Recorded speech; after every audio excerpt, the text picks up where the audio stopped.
Good morning, everyone. It is Sunday, February 21st, and it's a great start to a new year. I am enjoying myself, and now that our cold snap is over in Colorado for a brief moment, it's actually sunny, delightful, and I will be taking a walk later today. But before I do so, I wanted to share with you something that is a common conversation amongst myself and some of my friends when we're sharing our dilemmas in our own independent businesses and how we resource one another when we are sort of solopreneurs. And the conversation that comes up often is that we don't know how to ask for help, or we don't ask for help until it feels like it's really, really, really too late to ask for help. Like our desperation is palpable. We can feel it. We can see it all over our bodies like a coat of armor.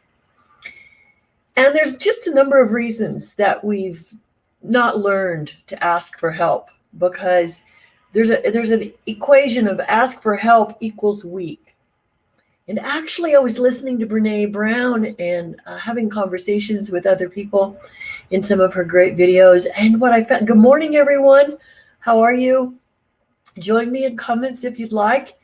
But what I noticed is she said that actually courage is the partner to vulnerability.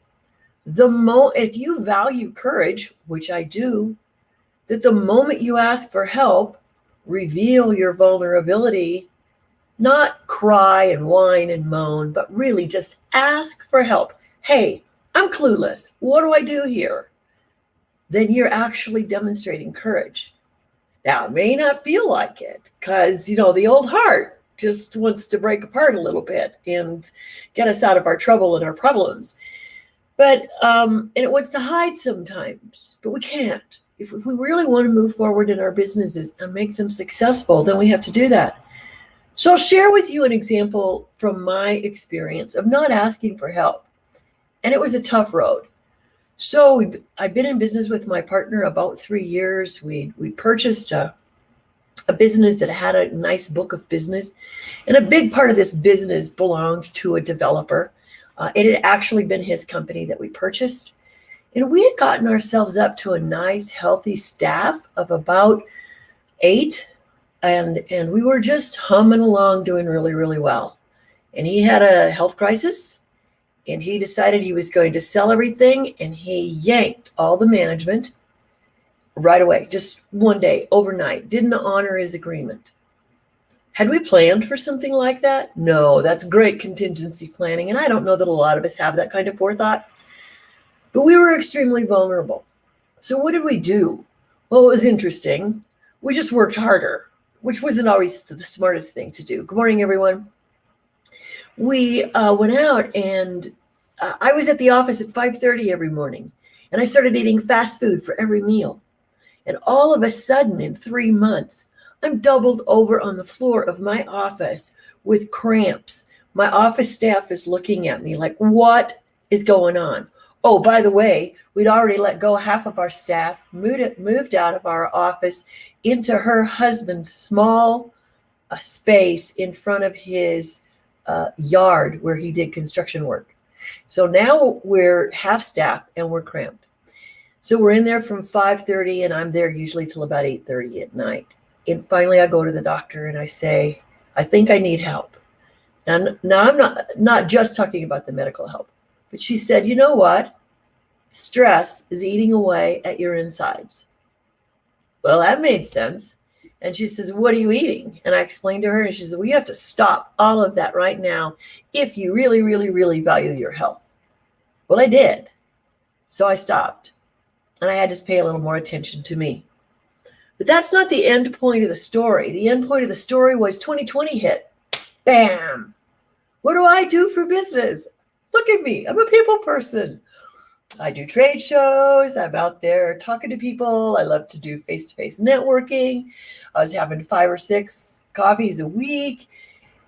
Well, my budget really likes this change in the sense that I'm not buying a cup of coffee every time I turn around to talk to someone. My body probably likes the reduction in caffeine. But the point is, I knew I was vulnerable once again. My business success wasn't going to just thrive on the email list I currently had.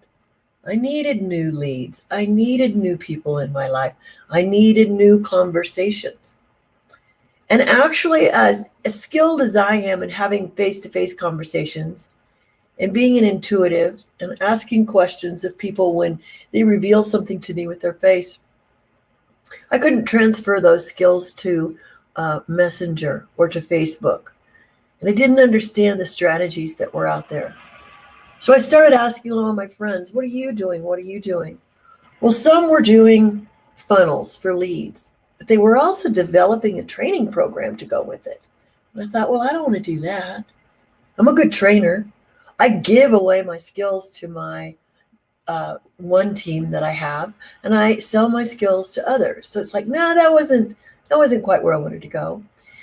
And then I looked at somebody's telling me to write a book, and it's like, do you know my crazy mind has so many ideas that to put them in a funnel is I'm going to have to find a ghostwriter to help me do that. So I'm not ready to do that. And so I put that one on the shelf. And then it just got crazier. And I watched everybody doing things, but it was taking them 6 months to set it up. I didn't want to take 6 months. Here I already am, getting through March, April, May of last year, June, trying some new things, realizing they're not work. By October, I'm going, this has to change. I don't know where to look. So I really looked at 5 or 6 more systems. And then luckily, I just talked to enough friends where I found one friend who'd found the answer that I could use. It had everything all in it. It had all pieces. I didn't have to buy 6 programs. They all blended into lead generation, customer relationship management, and a training program where I could help my team duplicate communications that get yes. So I am so glad I was vulnerable, because now maybe it was easier because 2021, a lot of us were very, very vulnerable. But you have to know that this is a large ingrained thing to always find the solutions, but sometimes be stubborn enough to think I'm the only one who can find the solution. So luckily, I asked for enough help. I met enough people. I listened to the solutions that work for them. And I actually followed a lot of them on Facebook, and I saw which one was making their system work and which one was not. So I adore my system, but I adore more that I was courageous and able to be vulnerable because, again, we can all grow. And nobody ever may know the total angst that I get when I'm vulnerable, but my husband can tell you what I look like when I'm under stress and feeling vulnerable. And so my message to you today is, if you have not found the courage to reveal your vulnerability, to talk to people and ask for questions, then please just connect with me.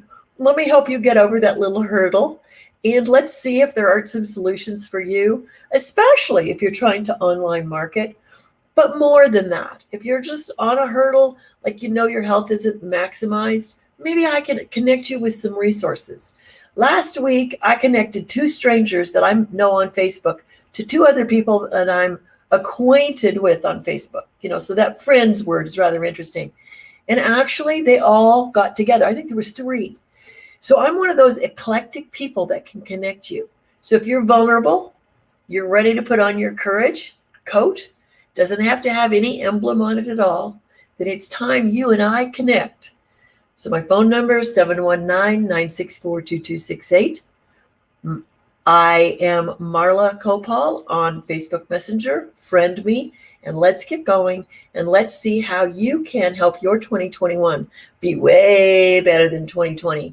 Because if you're still denying your vulnerability and suppressing your courageousness, that's a sucky place to be.